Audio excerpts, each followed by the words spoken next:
And he launches one out to right center field. That goes Garcia to the track, looking up, and it's out of here! Eduardo Escobar is home for the third consecutive game.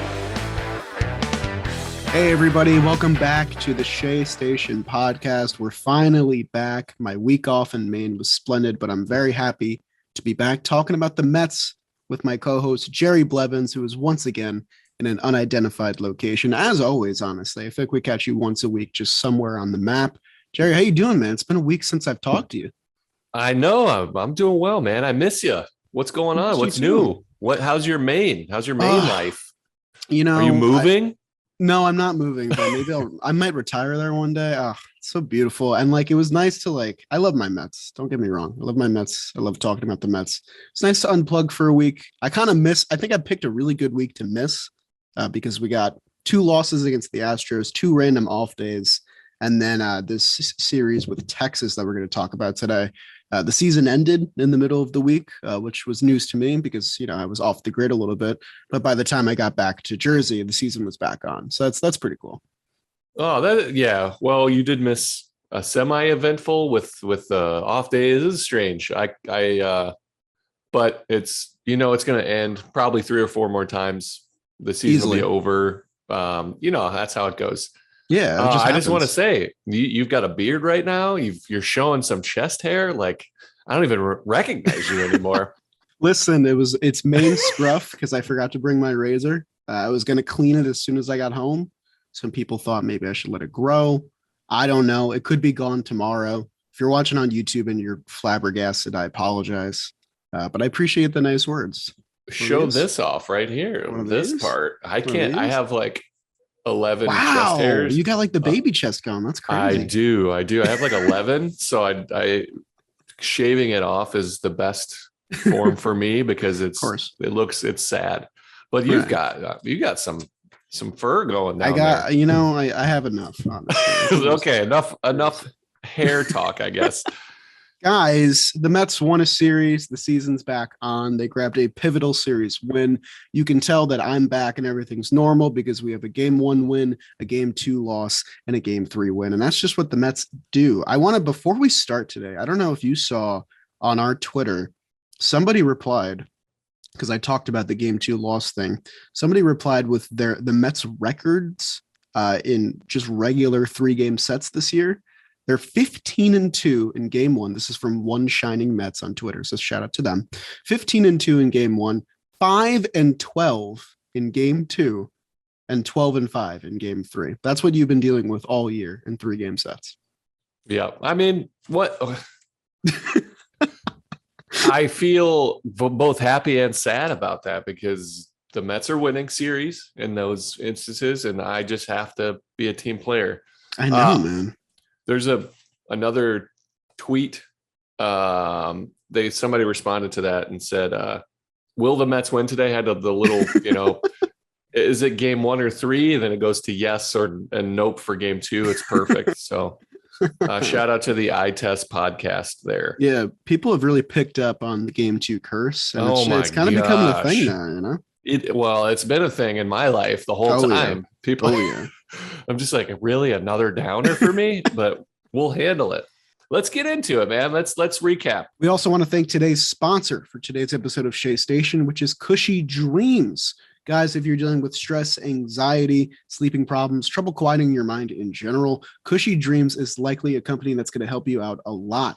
They specialize in high-quality legal cannabis, smokable CBD, and smokable Delta-8 THC. CBD has been shown to help with anxiety, depression, and inflammation, and pain relief in general without the high. So if you're worried about the high, don't worry about it with CBD. Delta-8 is similar, but with some added euphoria like that. Their special offer today, you can get your first pre-roll for free if you go to their website, cushydreams.com, and use the code STATION, like Shea Station. Makes sense. Their CBD, Delta-8, THC, you just got to pay shipping and you get all that free. Their popular pre-roll joints are rolled in organic hemp paper and feature an even, slow burn. They offer both indica and sativa strains, and you get to pick the mood you want to experience. Relax, creative, hustle, peace, energy, dream, a lot of different emotions, a lot of different moods that you can account for with the products that you buy at their website. It's top shelf cannabis that ships discreetly to you and directly to all 50 states. So no matter where you are, Cushy Dreams can help you out. Go to their website now, KUSHYDreams.com, cushydreams.com. At checkout, use the promo code STATION and get your first CBD or Delta 8 pre-roll for free. Just pay shipping and handling. Pre-rolls are regularly $15 each. Smoke your CBD and Delta 8 with promo code STATION and get a free joint today. Thank you to Cushy Dreams for sponsoring today's episode of Shea Station. Let's do it. My first recap in like 10 days. Let's see if I still got it. All right, guys. Game one. Things got off to a rough start with this one because Chris Bassett hit the COVID IL before things even got underway, which means father-to-be soon, David Peterson, was thrust into a spot start the day that his wife might have given birth. A lot going on there. With the offense, they squandered first and third in the first inning. They've been in kind of a runners in scoring position. They hit into double plays in the second and the third inning, and Lindor and Marte both stole their 9th base of the season in the same game. Thought that was kind of fun. They broke out of their runners in scoring position slump in the 4th inning with a Mark Canha RBI single with runners on the corners, and then they finally got the big hit they had been searching for all series long against Houston when Eduardo Escobar, who we're going to talk about a lot today, provided a huge hit with a 3-run homer to give the Mets a 4-1 lead. Back on the mound, David Peterson was absolutely solid on short notice. He had the fastball working against a lineup that struggled against fastballs, and his slider is really developing into that strikeout pitch that we talked about in the preseason. 6 innings, 3 earned runs, 6 hits, no walks, and 10 strikeouts for PD. He did give up 2 home runs on 90 pitches. His first 9 games, he had 35 strikeouts in 40 innings. His last 3, 18 innings, 25 strikeouts. So things are definitely changing for him as well. With the Mets staked to this lead, they had Seth Lugo, Adam Ottavino, and Edwin Diaz for 7, 8, 9. They shut them down. Ottavino induced a huge double play on Marcus Semien to halt a rally in the 8th. Then Edwin Diaz does what he does. He gets his 17th save of the year. His ERA is down to 2.01 after this game. The Mets win a nice game 1, 4-3 by 1 run, setting themselves up for game 2. Huge hit by Escobar. Great job by David Peterson. The Mets bullpen did well. Anything you want to say on game 1? Because I'm going to roll right into game 2. David Peterson was awesome in this game. Really looked confident, I think, for the first time in a while. His last 3 starts been like a different story after kind of a rough June, or a rough, I guess, early June, late May. So good for him. Yep. Good to see him bounce back. Game 2. Trevor Williams going on 3 days rest, going against Martin Perez, who's having just an absolutely career year. The broadcast covered it really well. He just figured some things out in a long career. He's an old man, but he's pitching the best he's ever pitched. In the bottom of the first, Starling Marte gets the Mets on the board with a 2-run shot. Just an absolutely laser missile. That was 2 runs. You know, the Mets score a lot in the first. I was feeling really good about game 2.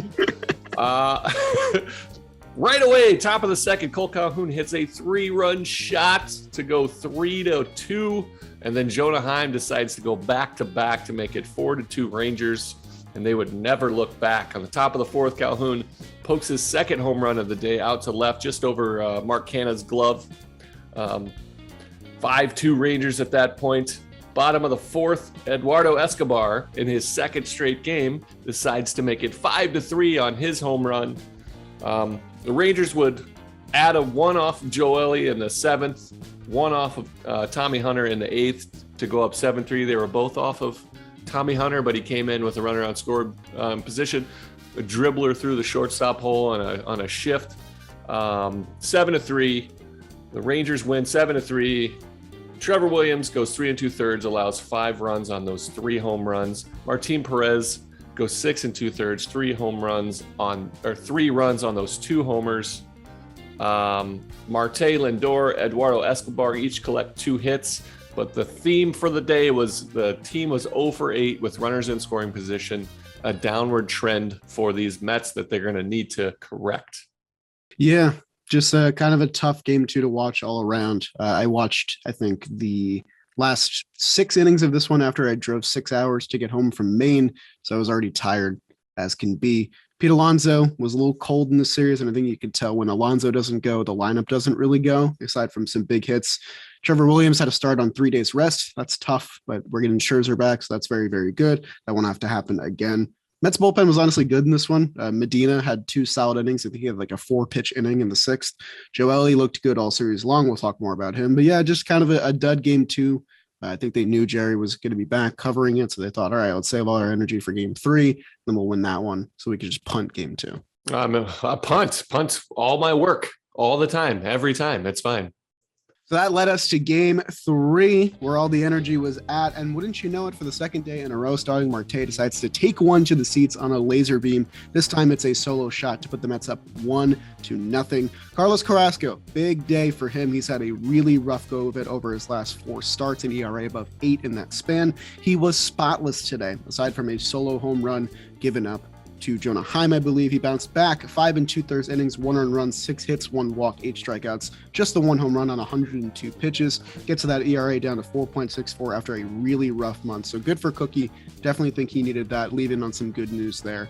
Pete Alonso struck out in the 4th inning and then advanced to second base after the ball got away and then was thrown away by Jonah Heim. And this was exactly the gift that the Mets needed to get their rally bones juiced. Again, Jeff McNeil took the first pitch, immediately doubled down the right field line to give the Mets a 2-1 lead. Eduardo Escobar yet again cranks another home run to right field. He had 2 from the left side, 1 from the right side in this series. 3 homers in 3 days. July might be his month. We need him to get hot. So this was absolutely awesome to see.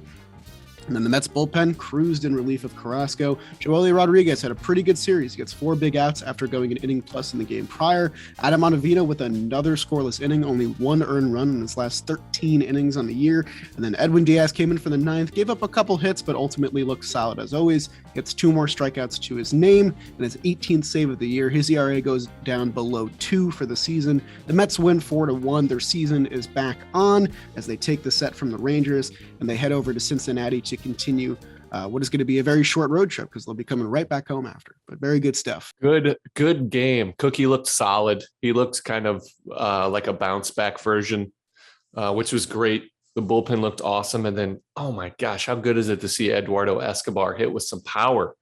It's so good because you see Pete kind of searching a little bit. He looks like he's focusing on trying to hit that 4-hole, the vacated spot at second base.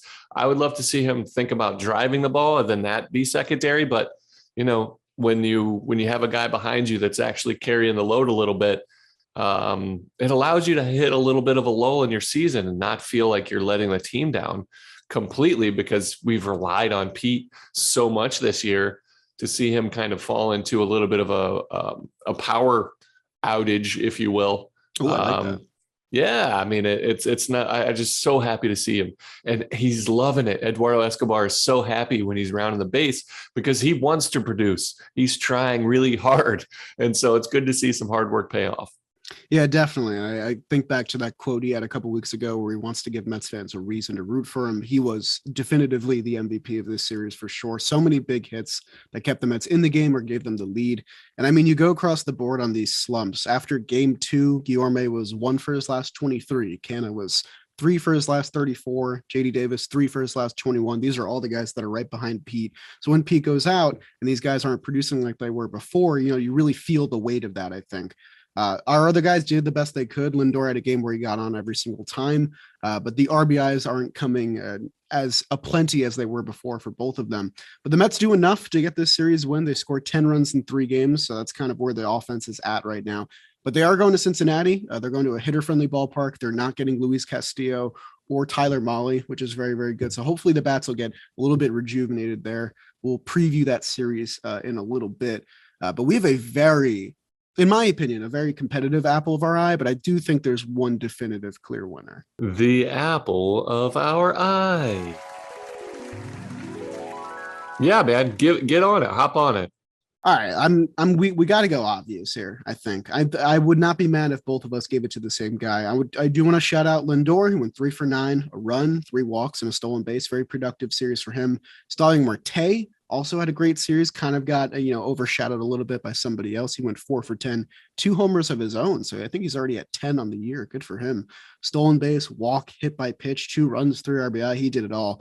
But the guy I'm going to give it to is the guy that has needed an apple for quite a long time. We've watched him struggle pretty much since April, where he was drawing a ton of walks, but it looks like that power stroke is finally here for Eduardo Escobar. He goes 4 for 11, 3 runs, 3 homers, 6 RBIs.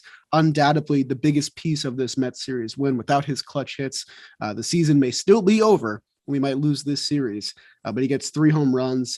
Huge set for him. Hopefully he can steady that momentum into Cincinnati against Miami, and then hopefully we have him hot for a big series against the Braves as well. But Eddie, if we can get him going in the middle of the lineup, that's going to give Pete a lot of comfort, which is exactly what he needs right now. So he gets my apple.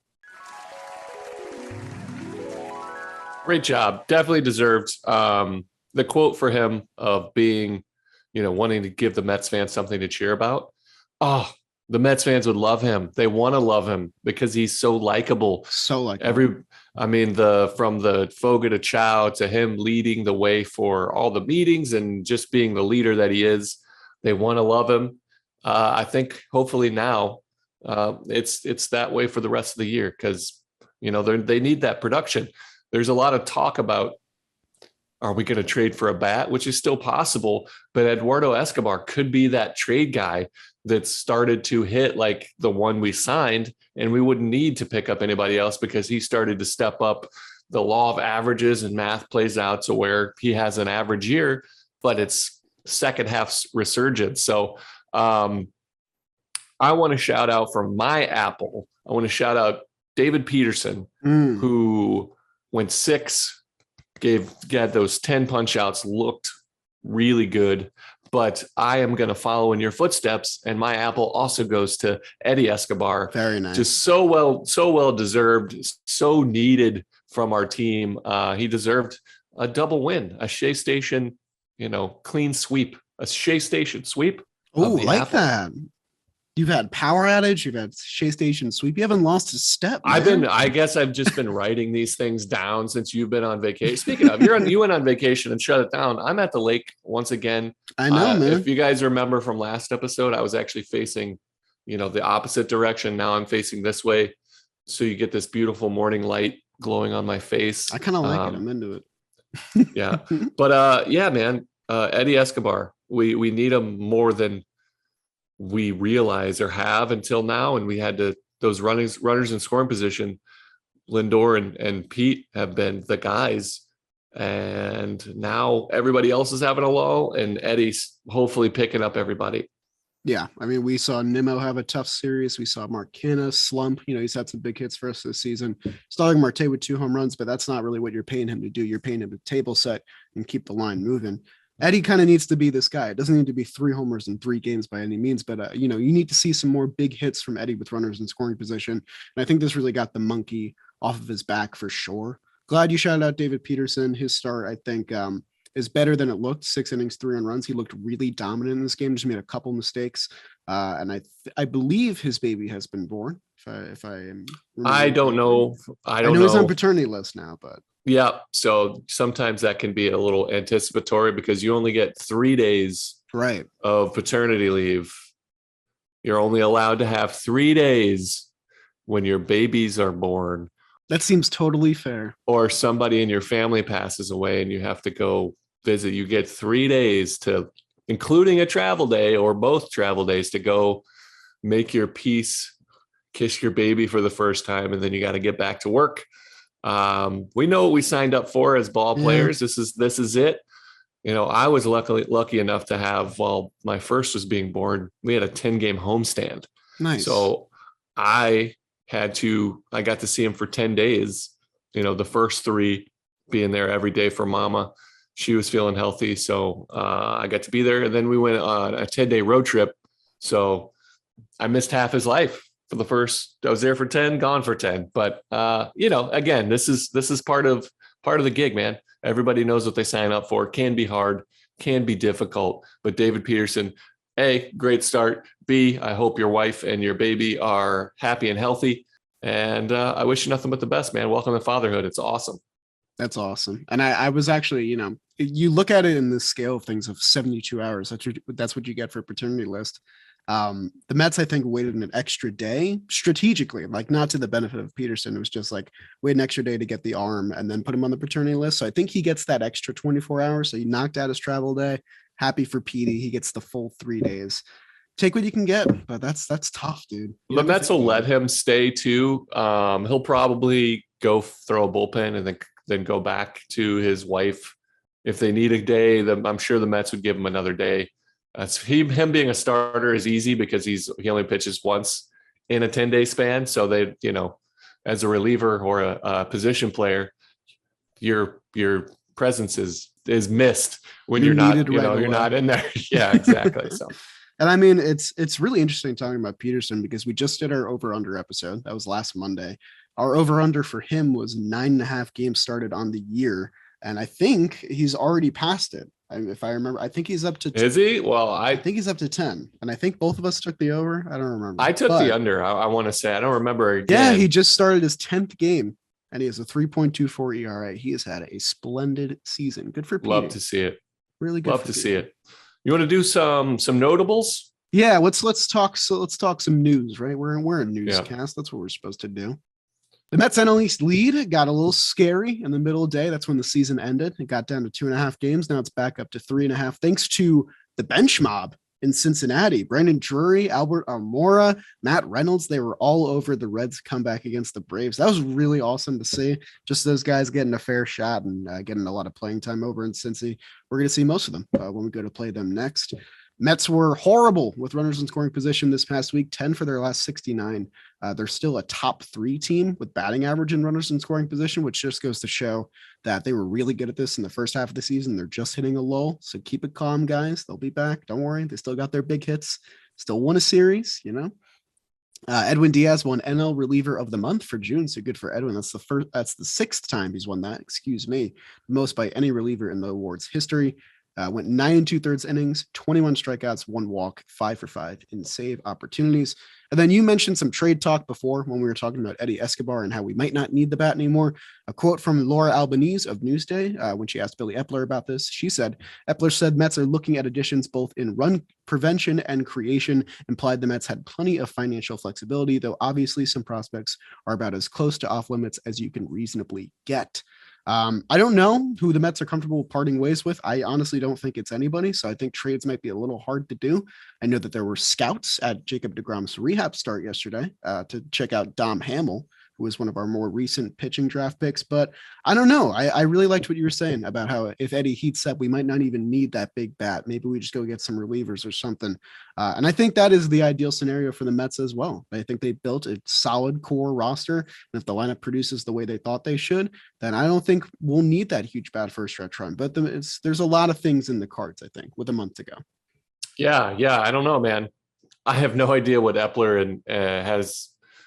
They could make a huge splash and trade for 1 or 2 offensive guys and a starter and a bullpen guy.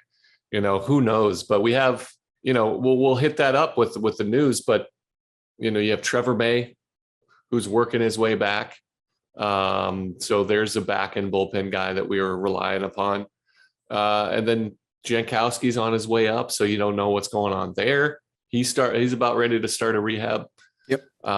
You're getting into some roster spots, and then you're talking about prospects that are going to have to go if you want to make a real impact. There's some untouchability. Also, I love the Epler speak of run creation and prevention.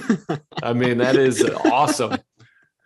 Do you create or do you prevent? Yeah, we're looking for offensive side and defensive side. It's so good. Wow. So smart. How did I think of that? Yeah, Jacob deGrom made his first rehab start at St. Lucie. That was an awesome thing to see. Those poor, I love it. Poor guys. They get to say, I'm telling you, even though they get, chewed up, they get to say, I faced Jacob deGrom, the best pitcher on the planet. It's a thing. It's a real thing that they get to say they did. They can tell their grandkids, like, it's a big deal. You saw on Twitter, you see like the people behind him while he's warming up. Yeah, that was cool. He is a thing to watch no matter what level he's at. Ball players especially are in awe because he is a precision pitcher that also happens to have 100 in the tank with a nasty everything. So it's so great to see him throwing the ball again. I can't tell you how excited I am just to see him being competitive on a field in front of the camera where it's not, what's going on. It's like, how fast can you get here? They're going to take their time with him as they should, but it's nice to see him ramping up. Yeah, I think a lot of the quotes in his post game when people were talking to him after was like, "This is a delicate injury. We don't really know what we're doing. We have a strict timetable, and if I rush back, then I'm no help to anybody." So I mean, I think he has the right mindset about it. I also want to show some love to Ian Lewis of what was their team name, the Jupiter Hammerheads, who got hit on the ankle by a DeGrom fastball. I hope your ankle is okay. There's likely a golf ball or baseball sized welt on it right now. Ice that up. You're going to be fine, kid. You got to face Jacob DeGrom. I'm sure DeGrom like signed a ball, sent it over to him and said, sorry about that. Probably didn't feel good. Again, it'll be worth it for him in the long run, but right now he's probably feeling it a little bit. He has an on base of 1,000 against Jacob DeGrom. It's pretty cool. Oh, not a lot of people can say that. Some other roster news. Jordan Yamamoto is also making a rehab assignment. He went 3 scoreless innings for Binghamton with 3 strikeouts. So there's some more depth for you. Trevor May, we talked about before. He's going to throw a bullpen, or he did throw a bullpen the first time in 2 months. All fastballs. He expects to be back in the bullpen around the end of the month. David Peterson was put on paternity, so Colin Holderman is back with the club. Good for him. You're happy about that. I'm I know that. happy, you're a big Colin Holderman guy. Hope he's here to stay for sure. And then the big one, the big ticket, the prospect that nobody is touching for sure. Francisco Alvarez is in AAA at 20 years old as a catcher. He slugged .553 with 16 doubles and 18 home runs in 67 games at AA Binghamton. Very worthy of that call-up. He is just one level away from the big leagues. What do you think? Do you think he gets there? He's got a shot, man, because the Mets offense has been anemic. They're missing that power. We talked about it with Eduardo Escobar. Alvarez got off to that hot start, and then he kind of went down a little bit back to earth. And then he showed us why he's a top prospect, why everybody's so excited. 553 is ridiculous. And he hit 277. Like he's hitting. It's pretty good. Not just for power. He's actually hitting the ball all over the place. So he's there. He's an option now, especially in AAA. If he starts to hit and the Mets need him, they can pull him up. He'll catch every once in a while, but he'll be the bat. It's exciting. He's now that he's in AAA, it's a legitimate thing for him to get called up quite easily now. Yeah, I did not think it was going to happen this quickly. I honestly didn't think the call-up would happen at least until September, but he's looming now. There's no real way to avoid it. He's close. They're going to keep an eye on him for sure now, even not that they weren't. I don't know if he'll catch that much, honestly. Like, I think if he gets called up, he might be in this like DH role, because I think we know that his hitting can be major league ready, but like I think the catching probably needs some time to develop. He's 20 years old. He's a kid. You never see catchers get called up that quickly. The only one that I can think of that got called up that young was like Joe Mauer or something. Yeah, Posey, but he went through college. Yeah. He went through, he went to Florida State, went through the normal, but he's young. Managing that bullpen and that pitching staff is job number one for any catcher. Yep. So if they think he's capable back there, I'm sure he'll get some time just to stay sharp. He'll study back there. I hope he can hit and not catch at the same time, because DHing is not the same as catching and then going to hit. It's just a different beast. But he's right there, man. And I'm more excited now after he's sustained this amount of success. AAA will be a true test. I didn't think they were going to call him up. I still don't think they will. I still don't think they should, to let him develop behind the plate. But if they need him and he's hitting, there's no reason not to call him up. Very exciting stuff. We're going to learn a lot about what this Mets roster is going to look like in the home stretch over this next month, with guys coming back, roster turnover, and, rising prospects. So that's all very, very cool. But in the immediate time, we have a series in Cincinnati with the lowly Reds, who just won one game in their set against the Braves, the last game, to help us gain a game on Atlanta. We're going to see a lot of familiar faces. Brandon Drury's having an all-star year. He could be a Met. Who knows? Albert Almora, a lot of old friends here. Jerry, can you tell me who's facing who? What's going on? Yeah. Shout out to Matt Reynolds, who's getting sustained playing time. Yeah. He's playing well. He's handsome as ever. But we are going in a 3-game set against the Reds. Game 1, Taijuan Walker in his 2.72 ERA, coming off just an absolutely well-needed. I can't stress how much we needed this start from him, even though the guy on the other end was named Justin Verlander and out-pitched him eventually, but he went 7 1/3 scoreless, just incredible. They needed it at the time. He delivered and came up short, but he's going in game 1 versus a guy named Hunter Green, who throws 152 miles per hour, gives up 152 home runs per 9. He's learning his ropes. He has a 5.72 ERA. Just an absolutely electric first game. Should be fun. Green has allowed 13 earned runs and 5 homers in his last 14 pitched, or his 3 games started. Walker pitched to a 2.63 ERA in 37 2/3 innings with just 1 home run in June over 6 starts. Spectacular. Joey Votto is 1 for 2 with a homer off of Taijuan Walker in his career, but game 1 looks exciting. Game 2, also exciting. The return of Max Scherzer in his 2.54 ERA. We can't wait for him to come back. The Reds have a guy returning of their own. His name is Nick Lodolo. He has a 5.52 ERA. He has been out since April 24th. He had a similar kind of issue that Max did. He had a side. Instead of, shutting him down right away, they kind of let him throw and it just didn't go away. So he's been out for a long time. He's coming back. He's a top prospect that they're looking to build around for the future. So that should be a stellar matchup. He's also a lefty, which we know how the Mets face against lefties. Scherzer's first start since May 18th. Lodolo since April 21st. Albert Almora 3 for 10 off of Max Scherzer. Farmer is 2 for 6, both with a home run. Scherzer has allowed 1 earned run and 42 punchies in 27 career innings at Great American Ballpark in Cincinnati. We call it Great American Small Park. It is a crackerjack box in my lovely home state, but that is an exciting game too. Very nice. On to game 3, and one of our fearless leader, Jomboy, Jimmy's favorite pitchers, and Graham Ashcraft is starting for the Reds against David Peterson. Probably, maybe, who knows what's going to happen there, but that's what's slated. That's how it lines up. Peterson hit the paternity list on the 3rd, might return by the 7th. Who knows what's going on? But he's been spectacular in his last 3 starts, 18 1/3 innings, only 5 runs, 25 punchies, 2 walks in 18 1/3. It's a 2.45 ERA. He's looked spectacular. No Mets hitters has ever faced any of the Red starters, so there's no history there. And Ashcraft is coming off his worst career start, which is a short career, but he's pretty nasty. Spectacularly crappy start, 2 1/3, 7 runs against the Cubs, a lowly team. He's looking for a bounce back. We're looking to continue the slide. And that is our 3-game set in Cincinnati, Ohio. Very nicely done, Jerry. You haven't lost a beat in 10 days. Unbelievable. I was excited for that one.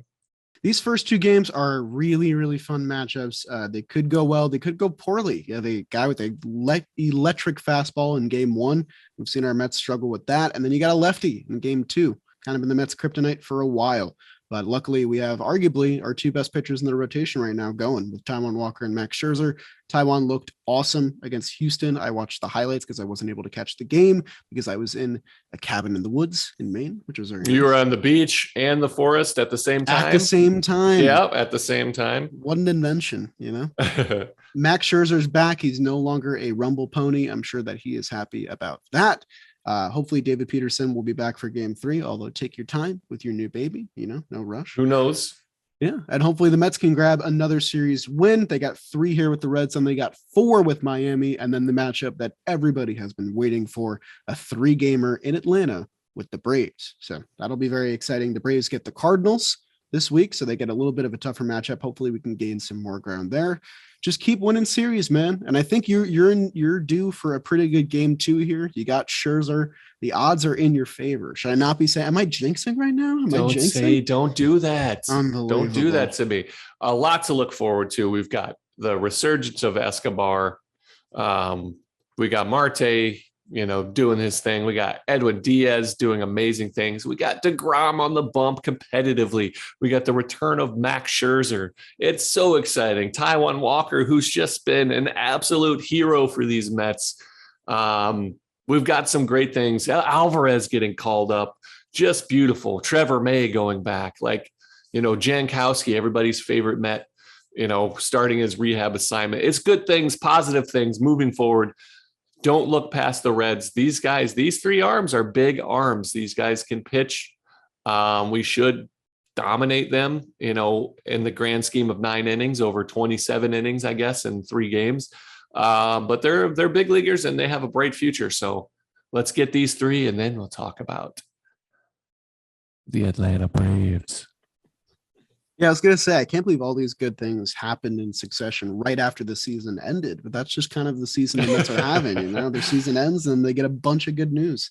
Yeah, the Reds are a lot of fun, man. They're a lot of fun. Obviously, they sold off and they stripped their parts, so they're a very different looking team now.